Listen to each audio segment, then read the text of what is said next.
ऐसी पोजीशन में आजान की आवाज आने लगे या नमाज का वक्त हो जाए, आप कहोगे मौलाना ऐसी पोजीशन में कौन नमाज पढ़ लेगा, लेकिन नमाज इस पोजीशन में भी माफ नहीं है।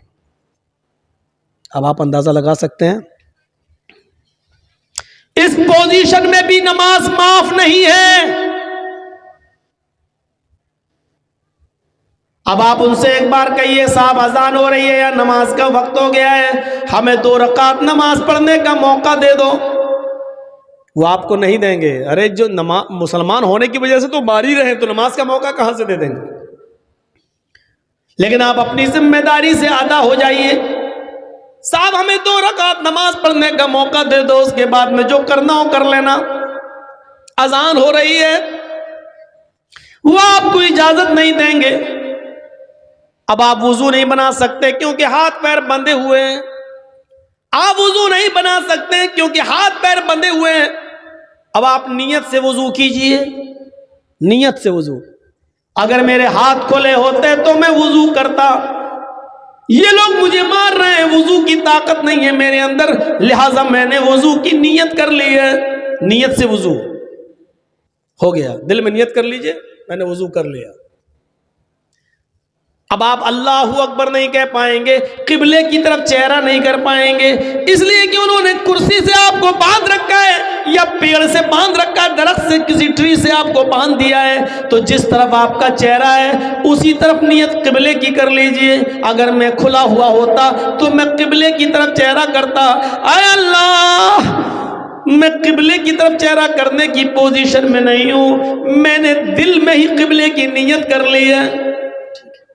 अब आप अल्लाहु अकबर नहीं कह पाएंगे, दिल से नियत वुजू की, दिल से किबले की तरफ चेहरा और दिल। अब आप ऐसे ही जबान से कहिए अल्लाहु अकबर, हाथ नहीं बांध पा रहे कोई बात नहीं, अल्लाहु अकबर। अब आप पढ़िए सुब्हानक अल्लाहुम्मा व बिहम्दिका व तबारक अस्मुका व तआला जद्दुक या अल्लाहुम्मा बाइद बैनी व बैन खताया या कमा बअदता बैनल मशरिक। आप पूरी दुआ पढ़ जाइए, अल्हम्दुलिल्लाहि रब्बिल आलमीन। आहिस्ता पढ़ सकते हैं, आहिस्ता पढ़िए, जोर से पढ़ने की ताकत तो है नहीं वहां पर, इसलिए आप अपने होठ हिलाते रहिए और पढ़ते रहिए और इशारे से कहिए अल्लाहु अकबर, सुभान रब्बियल अज़ीम, सुभान रब्बियल अज़ीम, सुभान रब्बियल अज़ीम। याद रखिए आपको आपके शहर में ही क्यों ना मारा जा रहा हो, क्यों ना पीटा जा रहा हो, ऐसी पोजीशन में आपके ऊपर अब 4 रकात नहीं है जोहर, 4 रकात नहीं है असर, अब आपके ऊपर सिर्फ 2 रकात है। जोहर की 2 पढ़ लीजिए, असर की 2 पढ़ लीजिए, मगरिब की 3 पढ़ना पड़ेंगी, इशा की 2 पढ़ लीजिए, या फजर में है तो 2 फर्ज पढ़ लीजिए। मेरे भाइयों अब आपको सिर्फ 2 रकात पढ़ना है, मगरिब की 3 पढ़ना है, और आप पढ़ के आप ऐसे ही कह दीजिए अस्सलामु अलैकुम व रहमतुल्लाह, अस्सलामु अलैकुम व रहमतुल्लाह। नमाज के मामले में हम आपको ये बताना चाहते हैं कि नमाज इस कंडीशन में भी माफ नहीं है, नमाज इस सूरत में भी माफ नहीं है। अब आप अंदाजा लगा सकते हैं हमारा मुआशरा, हमारा समाज नमाज से कितना दूर हो रहा है। औसानी रसूलुल्लाह सल्लल्लाहु अलैहि वसल्लम बिअश्रि कलिमात, माज हजरत माज इब्न जबल कहते हैं कि हमें अल्लाह के नबी सल्लल्लाहु अलैहि वसल्लम ने 10 बातों की वसीयत की, 10 बातों की नसीहत की। उन 10 बातों में से पहली बात ये थी ऐ मास ला तुशरिक बिल्लाहि शैअन इन कुतिलता हुर्रिकता। ऐ मास अल्लाह के साथ किसी को शरीक मत करना, अल्लाह के साथ किसी को साजी मत ठहराना। अगरचे तुम्हें कत्ल कर दिया जाए या जलाकर राख कर दिया जाए, इन कुतिलता भी पढ़ा है बहुत से लोगों ने, टुकड़े टुकड़े कर दिया जाए, और हुर्रिकता या जलाकर राख कर दिया जाए। अपने आप को जला लेना, टुकड़े टुकड़े करा लेना, लेकिन अल्लाह के साथ शिर्क मत करना। गैबी मदद करने वाला अल्लाह है, किसी बंदे को मत मानना। बेटा बेटी देने वाला अल्लाह है, किसी बंदे में तसव्वुर मत करना। दुआओं का सुनने वाला अल्लाह है, किसी मखलूक में ये तसव्वुर मत करना। सारी कायनात को सुनने वाला अल्लाह है, ये किसी मखलूक में मत मानना। हर चीज का इल्म अल्लाह को है, ये किसी मखलूक के अंदर मत मानना। शिर्क किसको कहते हैं? शिर्क शिर्क कहते हैं अल्लाह की सिफात को किसी बंदे के अंदर तस्लीम करना। जैसे अल्लाह सुनने वाला है, अब आप कहोगे हम भी तो सुनने वाले हैं, हाँ ठीक है, आप सुनने वाले हैं, लेकिन हम में और अल्लाह में क्या फर्क है? अल्लाह बैक वक्त पूरी कायनात, पूरी दुनिया में जो जो बोल रहा है सबको सुन रहा है। यहां तक कि इस जमीन के नीचे भी अगर कोई मखलूक जिंदा है, समंदर की तारीकियों में मछली, मगरमच्छ और कछुए वो जिंदा और चीख रहे हैं या बोल रहे हैं, तो अल्लाह उनको भी सुन रहा है। ये सिफत किसी बंदे के अंदर, किसी पीर के अंदर, किसी वली के अंदर, किसी बुजुर्ग के अंदर नहीं मानी जा सकती है। अगर हमने ऐसा ही किसी बंदे को मान लिया तो ये हुआ अल्लाह के साथ किसी को शरीक करना, और अल्लाह को ये चीज बर्दाश्त नहीं है। अरे आप अपनी बीवी की थोड़ी सी बेगैरती बर्दाश्त नहीं कर सकते? एक बात बताइए, बस्टम नगर का अगर कोई आदमी दिल्ली में रहता हो, काम करता हो, और एक आध साल के बाद बस्टम नगर आता हो, और दूसरा आदमी यहां से दिल्ली घूमने गया और आपसे मिला, और जब वो बस्टम नगर आने लगा तो आपने कहा लो यार घर जा रहे हो ना गांव के, हाँ लो एक साड़ी ले जाओ मेरी बीवी को दे देना। आपने 3000 की, 4000 की, 5000 की खूबसूरत साड़ी खरीद कर अपने दोस्त को दी कि तुम गांव जा रहे हो बस्टम नगर, जाके मेरी बीवी को दे देना ये। अब आपका दोस्त साड़ी लेकर जब बीवी के पास आया आपकी बीवी को साड़ी देता है कि लीजिए आपके हस्बैंड ने साड़ी दिल्ली से भेजी है, तो बीवी का क्या फर्ज बनता है? किसकी तारीफ करे, शौहर की या साड़ी देने वाले की? शौहर की तारीफ करेगी क्योंकि उसने भेजी है। लेकिन अब वो शौहर की तारीफ ना करके साड़ी देने वाले की तारीफ करे, माशाअल्लाह कितने अच्छे हैं आप, इतनी दूर से मेरे लिए साड़ी ले आए। अरे उसने तो भेजा, लेके तो आप आए हैं ना, आइए चाय पीजिए और घर के दरवाजे के साथ साथ दिल के दरवाजे भी उसके साथ खोल दे। और आपको अगर पता चल गया दिल्ली में बैठे बैठे कि कमबख्त साड़ी तो मैंने दी और तारीफ उसकी कर रही है, उसको चाय पिला रही है, घर में घुसेड़ रही है, दाखिल कर रही है, उसको जरूरत से ज्यादा लिफ्ट दे रही है, फोन करके उसको शुक्रिया मेरा अदा करना चाहिए कि नहीं आप बहुत अच्छे हैं, इतनी दूर से भी आप इतना मेरा ख्याल रखते हैं, और बजाय इसके कि वो मेरी तारीफ करे, मैं जो साड़ी दे रहा उसकी तारीफ कर रहे। आप दिल्ली में सुन लेंगे अगर ये खबर तो आप तहकीक भी नहीं करेंगे कि यहां तक सही है, वहीं से बैठ के फोन करेंगे, कौन बोले चुड़े डाइन, साड़ी मैंने भेजी तारीफ उसकी कर रही है, तलाक तलाक तलाक, दी गोली तीनों धाए से तलाक तलाक तलाक।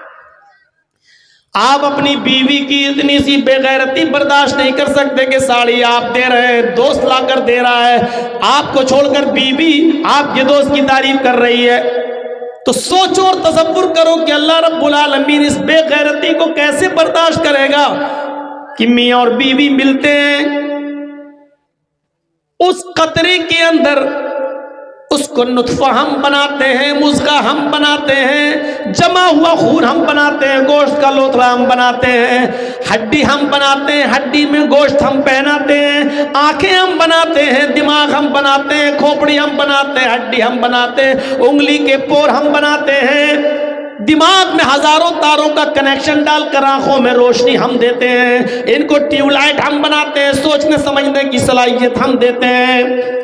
उस अंधेरी कोठरी के अंदर उस बच्चे को ऑक्सीजन मैं पहुंचाता हूं, सारे काम हमारी कुदरत करती है, हमारी कारीगरी करती है। और 9 महीने के बाद जब बच्चा मां के पेट से बाहर आ जाए तो कह दो कि बरेली वाले ने दिया, कछौछा वाले ने दिया, फुलवारी शरीफ वाले ने दिया, बदायूं वाले ने दिया, फला ने दिया, फला ने दिया, फला ने दिया। सोचो सब हम करें, सब हम करें और नाम हमारी किसी बंदे का लिया जाए। अल्लाह रब्बुल आलमीन भी इस बेगैरती को बर्दाश्त नहीं कर सकता।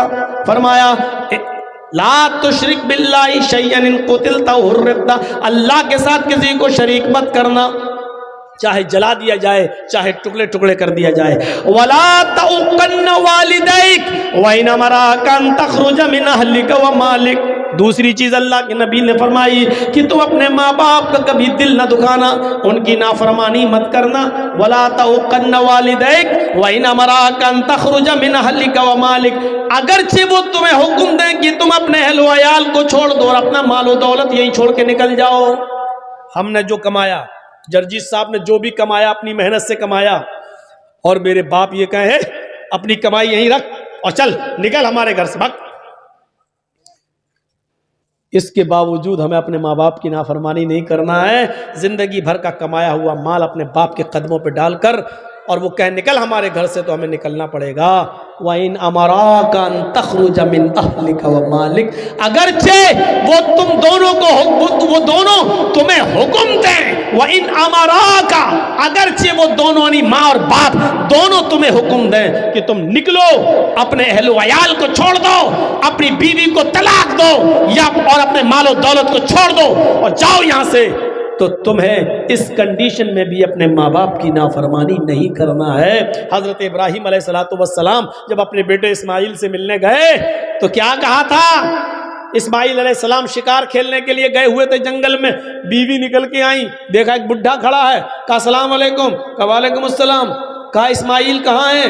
कहा वो तो जंगल में गए शिकार करने। कहा अच्छा बेटा ये बताओ कि घर में गुजर बसर कैसी चल रही है?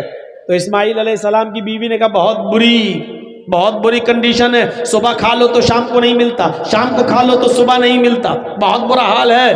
हजरत इब्राहिम अलैहिस्सलाम ने कहा ठीक है बेटा कोई बात नहीं, वो आ जाएं जब तुम्हारे पति घर में, तो उनसे कहना कि एक बूढ़ा आदमी आया था, उसने तुमको सलाम कहा है। और दूसरी बात उसने ये कही है कि घर की चौखट ठीक नहीं है, घर की चौखट बदल दो। चौखट समझते हैं ना, दरवाजे पे जो सामने लगी होती है चौखट, का घर की चौखट बदल दो। इस्माइल की बीवी कहती बुढ़ा सटिया गया, घर की चौखट तो ठीक है। वो कह रहा है कि ठीक नहीं है, अरे हवा भी आती है गर्मी में, सर्दी में धूप भी आती है, गर्मी में हवा भी आती है, और बुढ़ा कह रहा है घर की चौखट ठीक नहीं है। शाम को इस्माइल अलैहिस्सलाम जब घर पे आए तो पूछा, बीवी ने कहा अरे कोई बुढ़ा आया था। कहा अच्छा, उन्होंने सलाम कहा। इस्माइल समझ गए कि हाँ ये मेरे बाप। अच्छा सलाम कहा, कहाँ? अच्छा और क्या कहा? और क्या, वो बुढ़ा था सटिया गया, उसका दिमाग खराब हो गया था। कहा नहीं बताओ तो क्या कहा उसने? उसने कहा घर की चौखट ठीक नहीं है, अपने पति से कहना, शौहर से कहना घर की चौखट बदल दो। कहा मेरी बीवी घर की चौखट बदलने को कहा? कहा क्यों, क्या कुछ पूछा था उसने?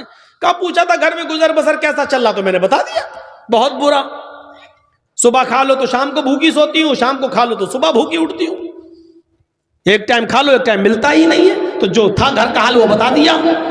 कहा मेरी बीवी वो बुढ़ा मेरा बाप था, और तुमने ये कहकर नाशुक्री कर दी। तुम्हें ये कहना चाहिए था कि मैं जिस हाल में हूं अल्लाह का हर हाल में शुक्र अदा करना चाहिए था, और कहना चाहिए था कि हर हाल में अल्लाह का शुक्र है, जैसा भी उसने रखा है हर हाल में मैं अल्लाह की शुक्रगुजार हूं, ये कहना चाहिए था। लेकिन तुमने ये जुमला कहकर मेरे बाप को बहका दिया, वो समझ गए कि तुम नाशुक्री हो। जो अपने रब की शुक्रगुजार ना हो वो अपने पति की शुक्रगुजार कैसे हो सकती है? या जो अपने पति की शुक्रगुजार ना हो वो अपने रब की शुक्रगुजार कैसे बन सकती है? आए मेरी बीवी चौखट तुम हो, और उन्होंने जो कहा कि उनसे कह देना कि अपने घर की चौखट बदल दो, इसका मतलब यह है कि उन्होंने बीवी बदल देने की बात की है, यानी तुम्हें तलाक देने का हुक्म दिया है। लिहाजा अपने बाप का हुक्म मानते हुए मैं तुम्हें तलाक देता हूं, मैं अपने बाप की नाफरमानी नहीं कर सकता। इतनी सी बात पर तलाक की घर का हाल चाल ठीक नहीं है। हमारी माँ बहनें सोचें कि आज वो अपने शौहरों की कितनी नाफरमानी करती हैं। एक महीने की तनख्वाह लेके शौहर घर पे आया, कहा खा लिया चले आए, तो फेयर एंड लवली नहीं लाए, पाउंड्स लाना चाहिए था, चले आए ऐसे ही खा लिया। और शौहर पूरी जिंदगी बेचारा कमा कमा कर खिलाता रहे, एक दिन बेचारी को टाइम से खाना ना मिले, या एक दिन टाइम से उसका मेकअप का सामान ना आए। अच्छा पड़ोसी की शादी में ऐसे जाओगे हैं? हम ही चुड़ैल लगेंगे। तुमने क्या किया? बताइए, हमारी सहेली की शादी है और हम ऐसे जाएंगे? जब से आई हूं तुम्हारे घर में परेशान हूं। उस शौहर के दिल पे क्या बीतती है, जबकि शादी में तुम्हें नए कपड़े पहनकर जाने की जरूरत थी ही नहीं, क्योंकि नए कपड़े पहनने का हक शौहर के सामने है। ये औरतों की पता नहीं कौन सी आदत है, नए कपड़े और अच्छे कपड़े घर में रखे रहेंगे, घर में वो भंगन बनकर रहेंगी।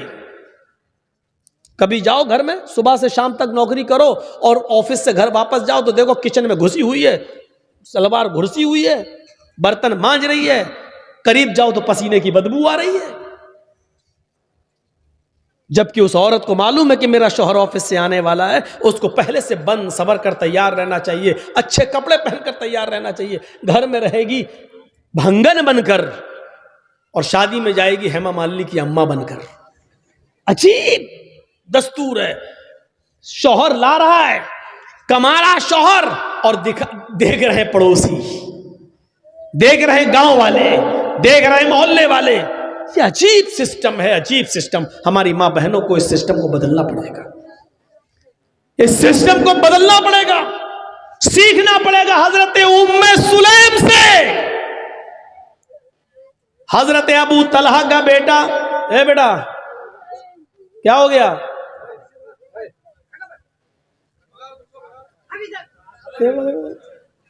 अरे क्या हुआ? पेशाब लग रहा तो जाओ ना, कि यही करोगे?